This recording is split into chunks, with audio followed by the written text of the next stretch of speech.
Vous savez, quand j'étais jeune, je prenais pas la conscience du fait que j'étais différente. En tout cas, moi et ma famille, on était différents du fait qu'on est marocain et musulman. Parce que pour moi, genre, c'était ok. Genre, en plus, quand j'étais vraiment très petite, je pensais que tout le monde était comme ça. Puis j'ai compris que non, tout le monde n'était pas comme ça, mais je pensais que du coup, tout le monde savait. Vous voyez ce que je veux dire? Genre, comment tout le monde est au courant de comment ça se passe chez les autres. J'étais naïve, d'accord, bref.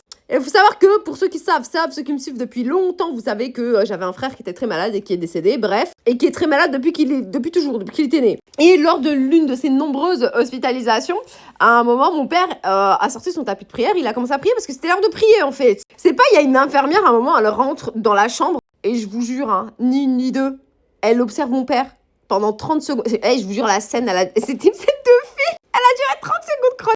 Elle a posé ce qu'elle avait dans les mains. Elle est partie vers mon père. Genre, elle l'a pris comme ça par les épaules en mode « Monsieur, est-ce que tout va bien? Est-ce que tout va bien ?» Et je me rappelle que je me suis sentie tellement gênée. Gênée d'être dans la pièce, déjà d'avoir assisté à la scène. Gênée parce que, frère, ça se voit. Je sais pas, ça se voit qu'il est en train de prier. Il est pas en train de faire une crise d'épilepsie ou je ne sais quoi d'autre. Ça se voit quand même. Et je sais pas, en fait, toute la scène, je la trouvais tellement gênante et ridicule que c'est à partir de ce moment-là, précisément, que j'ai compris que we are different. Genre, on est différents, d'accord?